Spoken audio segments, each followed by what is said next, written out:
Morning everyone, can I just introduce myself? My name is Rachel.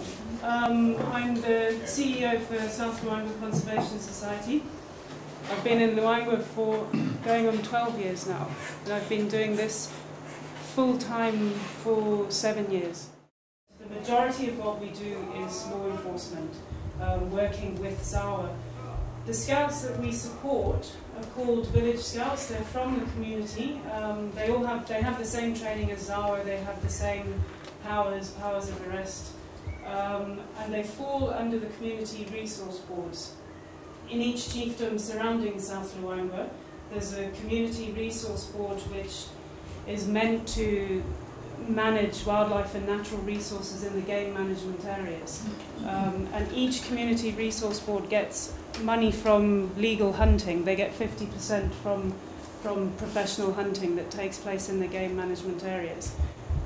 Of course, most of the CRBs are underfinanced and don't have the capacity, so that's where we've sort of come in and try and assist the CRBs with their scouts and other programs that they're doing.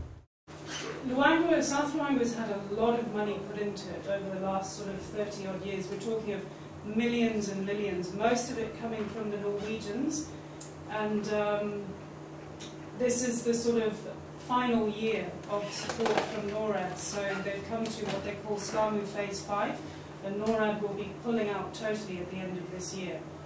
So it's going to be interesting times ahead. I think Zawa haven't done too badly with trying to stand on their own feet in the last couple of years as NORAD phases out. But it's going to be difficult because they have had a lot of donor support. So that's South Luangwa, that's Lupandi game management area. It's sort of divided in half to upper and lower Lupandi, and then there's Sandway down at the bottom. Our scouts generally operate in that whole area.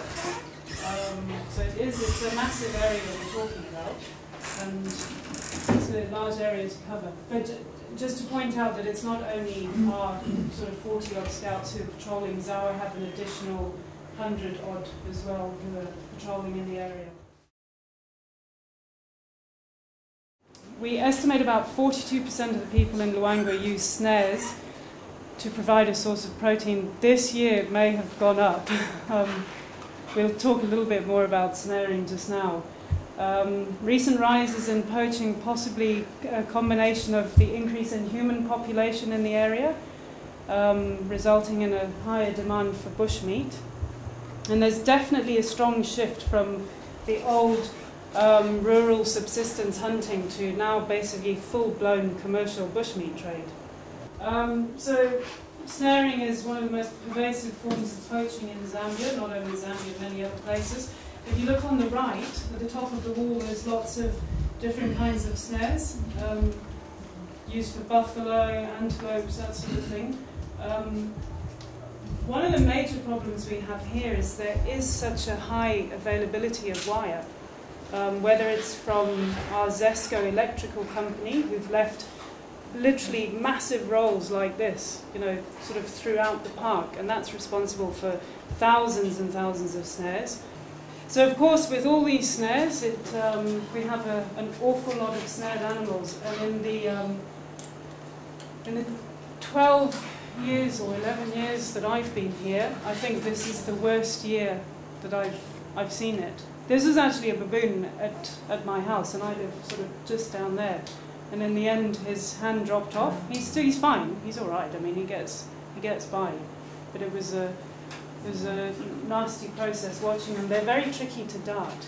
You just like point at them, they're off. So since we noticed. And even if you did dart them, unless you can get rid of the whole troop, they go wild. Come and rip your head off. So there's a couple of nasty pictures, but it is the reality. And it's basically a whole range of everything. This year we've done giraffes, we even darted a bush pig recently. Loads of elephants, lion, hyena, wild dog. I mean, this giraffe, we did a giraffe recently at Flat Dogs, but I think this was last year. This is some of the lions that we've done in the last month. I think in the last 6 weeks we're probably up to our 8th or 9th lion now. which is crazy. It really is. I've never seen anything like it. But they're all doing well. That's a good thing. They're all okay.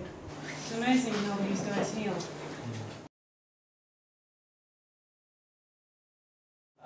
So over the last couple of years, with all the problems with snaring and the wild dogs as well, SLCS and the Zambian Carnival Program now, as it's called, formed a wild dog anti-snaring team. And it's actually a great partnership because they get all their readings, their satellite readings from their collars, and they're able to tell us where the dogs are moving, which helps us to plan our patrols and which area to send the guys in to do their anti-snaring. The dogs pick up an incredible amount of snares because they're so movious. They're just all over the place. So it's a great partnership with the Carnival Program.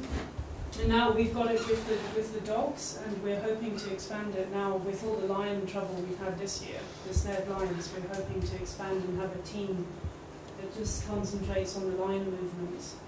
We're also doing a lot of research work with them as well, with hyenas. And they're now paying for one of our scouts, Catherine, a lady.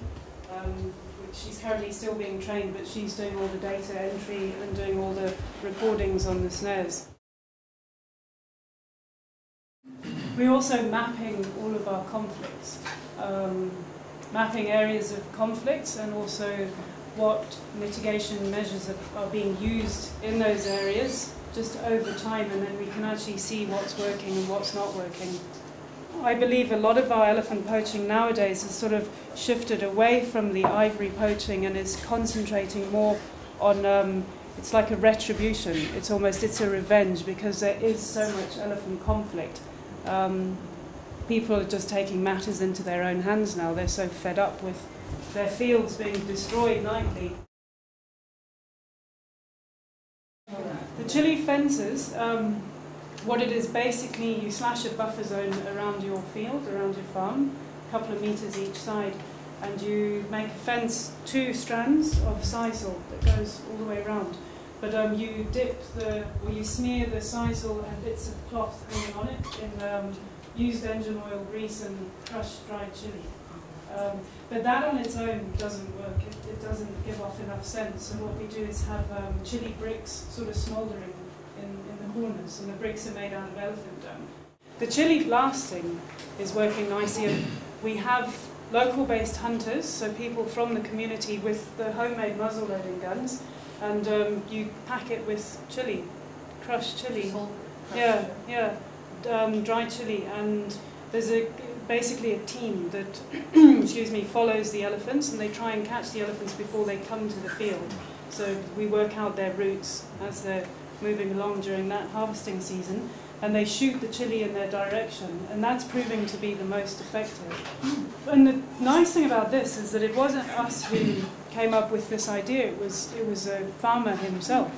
He knew of the chili, and the elephants were giving him a hard time, and he thought he's going to try this. We actually have farmers, local farmers, and the whole chili mitigation project is tied in with the chili farming. So we'll buy chili from farmers who practice some form of mitigation measure. I think last year we got, it was about 11 tons of dried chili.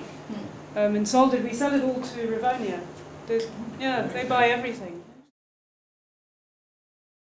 The CRB, the community resource, the whole CBNRM, community-based natural resource management, it's a lovely idea and sounds wonderful on paper and should work, but it's not. I can't think of anywhere in Zambia where it's working. The money just doesn't filter down into the community. It gets squandered at a sort of level, and then it's all gone. I mean, if you walk into around this sort of area, I think generally if you speak to people, they'll say tourism is wonderful and we're benefiting. But if you start going a little bit off the road and ask people there, they say no, they're not getting anything. Get rid of all the elephants. On the successes, I think the way it's set up,